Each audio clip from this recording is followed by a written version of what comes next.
protect clean water. In the spring, President Obama's Environmental Protection Agency proposed a long overdue and much needed rule to the Clean Water Act that would end the confusion over which streams and wetlands are protected by the 42-year-old law. Confusion arose over a decade ago because of some, we would say, polluter-friendly Supreme Court decisions and Bush administration's policies that interpreted those decisions. Those policies left at risk the drinking water of 117 million Marylanders. For Maryland, I'm sorry, people nationally. In Maryland, that's a little over 4 million individuals. In Baltimore City, behind us, that's actually puts in jeopardy and at risk the water of 100% of the population of the city. Many of the streams that feed our waterways and create clean water in Maryland, over 2,200, are at risk because of current policy. The new administration's proposal is common sense. It's based on science, and it will clarify the intent of the act to protect all the waters of the United States. With me today are a few speakers that would like to tell you why they support the new proposal from the administration and how they're helping to make sure that it's approved in its current form. My first speaker is Ellen Gilinsky. Ellen's the Senior Advisor for Water for the Environmental Protection Agency.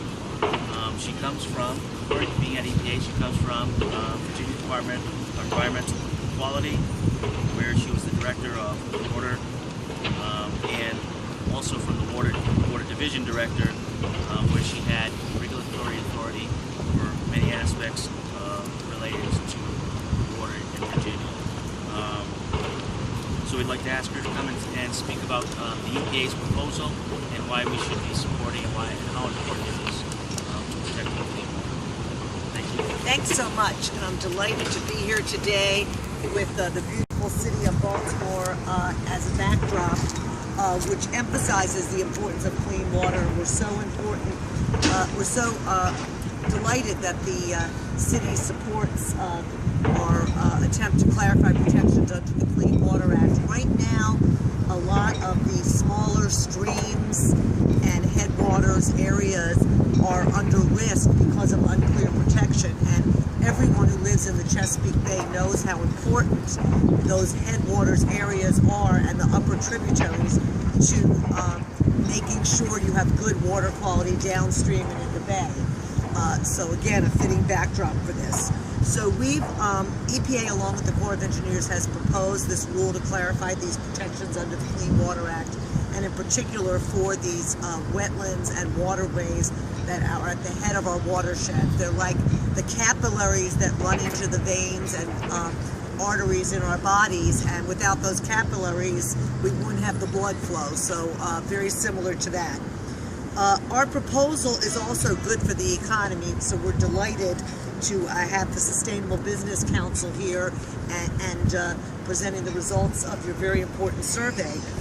First of all, businesses need clarity, and by not having to spend years studying whether a stream is actually connected, going to court, things like that, we're trying to provide that clarity so people can get on with their lives and their businesses, and at the same time we're protecting clean water.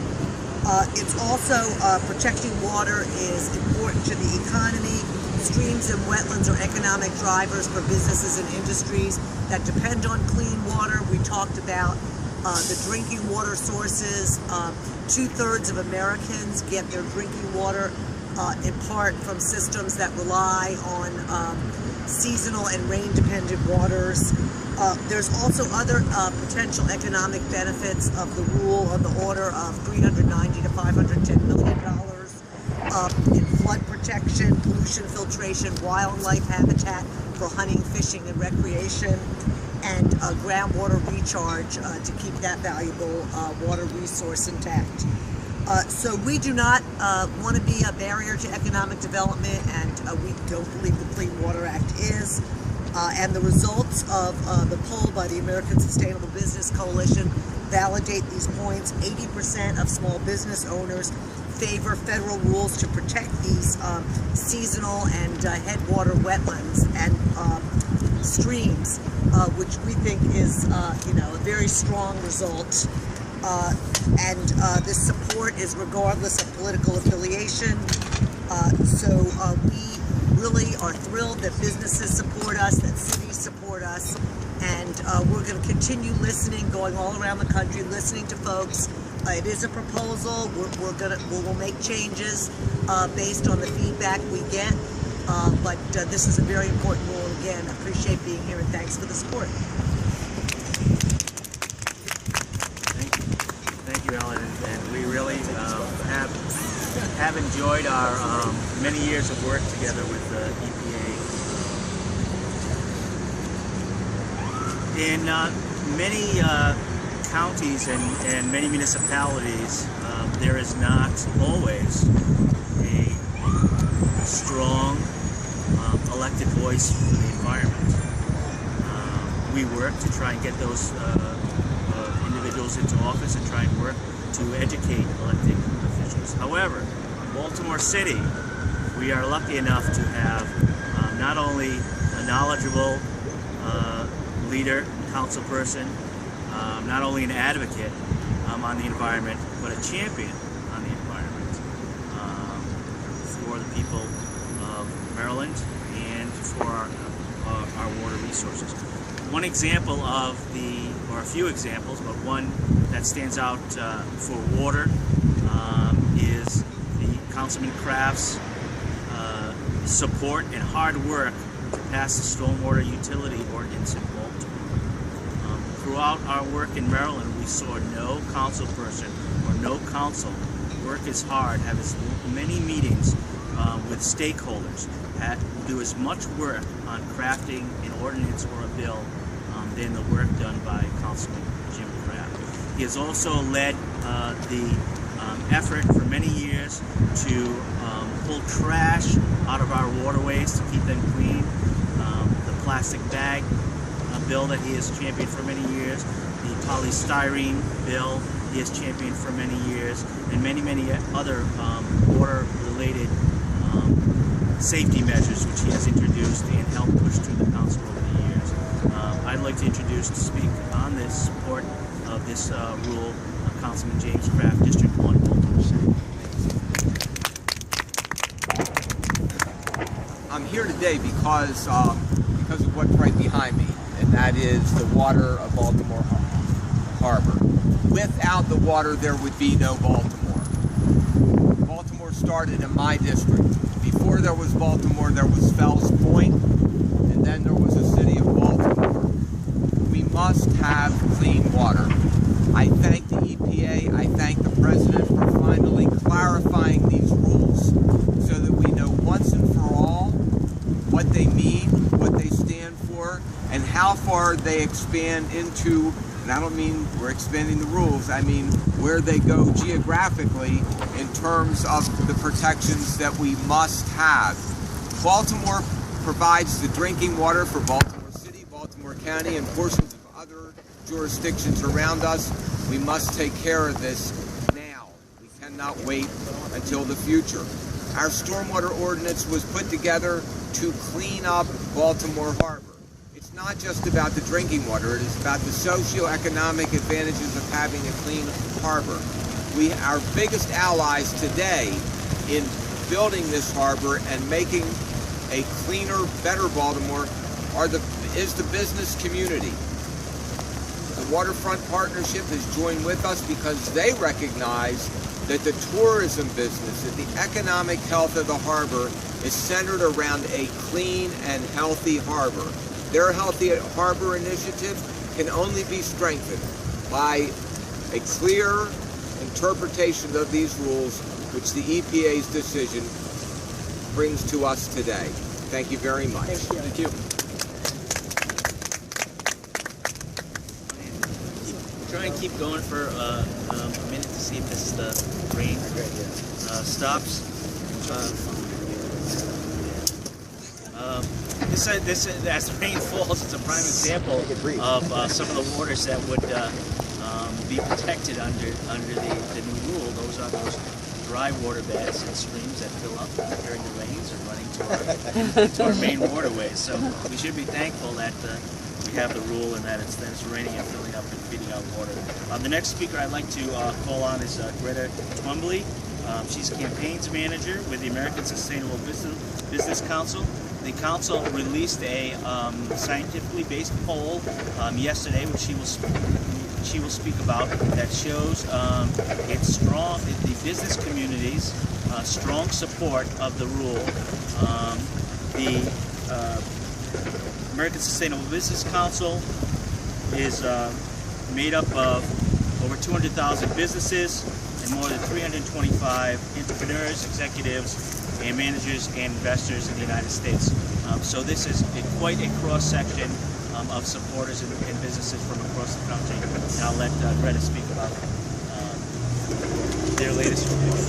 I will keep this brief. ASBC is a national business organization. We have about 200,000 members, ranging in size from name brands such as Stonyfield Farms, Patagonia, New Belgium Brewing, all the way down to local DC restaurant Busboys and Poets, coffee shops in Colorado, and everything in between. So thank you all again for being here. Obviously the weather is a little less than ideal, so it's good we're sticking it out. And also a special thank you to Clean Water Action and all of our speakers for helping put on the event.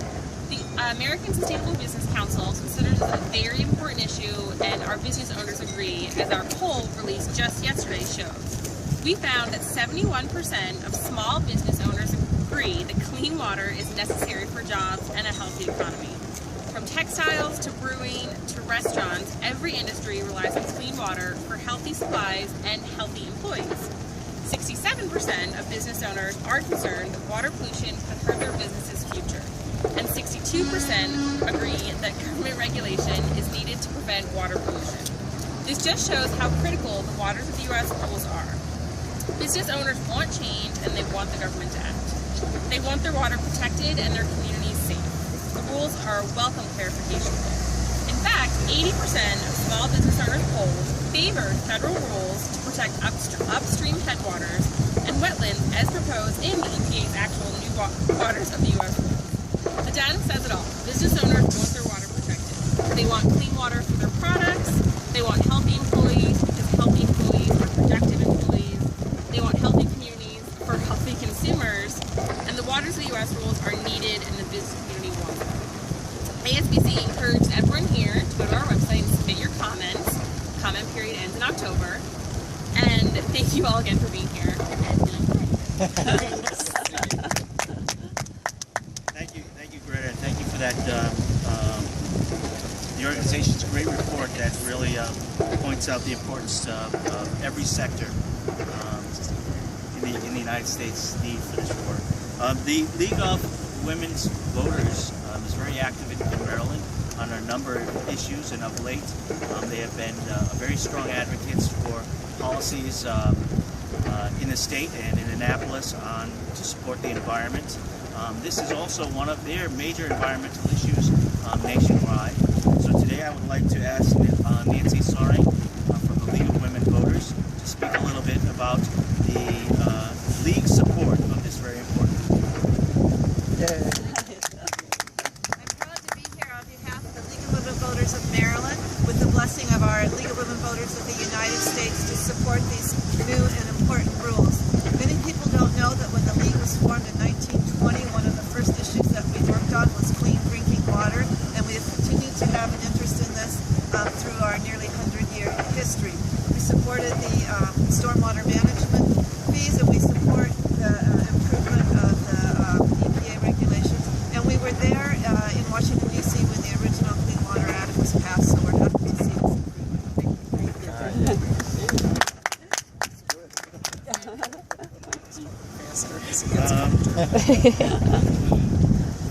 Thank you very much, Nancy. Cameron Graber is the field canvas director for Maryland Clean Water Action. And Clean Water Action, since the bill has been introduced, I'm sorry, not the bill, I'm sorry, the rule has been proposed, has been out in the field gathering comments, letters and postcards from citizens to show the importance of what the proposal means to the average person in their neighborhood and in their community. These are going to come and speak a little bit about our work in Maryland, and also a little bit of what we've been doing nationally. Since for many decades we have been gathering hundreds of thousands of letters and messages to the White House, to Congress, and to EPA, asking them to clarify the act. And today we're about halfway there.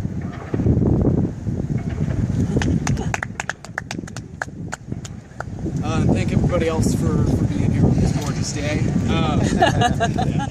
So, as Clean Water Action's Maryland Field Canvas Outreach Director, I've been directing and participating in the face-to-face educating and organizing campaign, and mobilizing Maryland's grassroots support for the Obama administration's proposed rule to protect our clean water.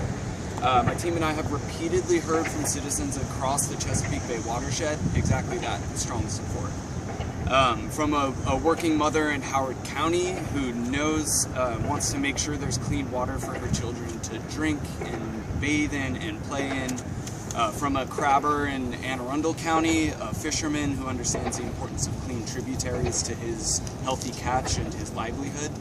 As well from an urban farmer right here in Baltimore City who relies on fresh, clean water to grow her crops. And provide that nutritious food for her community. From these and residents in every other county across Maryland, we've heard this strong support for this rule. Every day, our Clean Water Action Field Canvas team returns with these personal stories from residents who realize their community's intrinsic connection to the waters which surround them, and obviously they are eager to take action to protect it. In a short time, Clean Water has gathered more than 8,500 public comments in support of EPA's Clean Water Rule from Maryland specifically. Over 3,000 of those comments are handwritten letters and kids' drawings, exactly like those you see in front of you here. For Maryland, this rule will restore protection over 2,000 miles of streams, many of which run directly through our members' communities and backyards. Marylanders want and deserve to see this rule completed.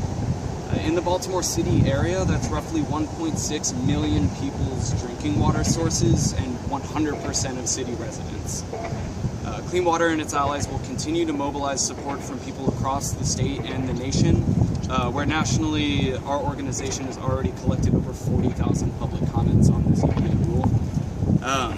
Obviously, this draft has the support of the people, and we're going to continue to work, even this very afternoon, out talking to folks so people's voices can be heard loud and clear, that it's time to protect our clean water and put that over polluters' profits. Thank you. All right. All right, that about wraps it up. I just want to say a few words. The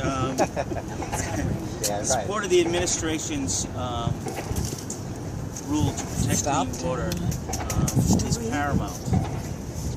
For Marylanders whose water sources are at risk, losing protections, the status quo means they face the threat of increased contamination, pollution, and cost. Marylanders overwhelmingly have been supporting and support the administration's proposal. They understand that if we want our waters to be fishable, swimmable, drinkable, we have to protect all the waters, and this rule and the finalization of this rule will do that. And thank you for coming. All right.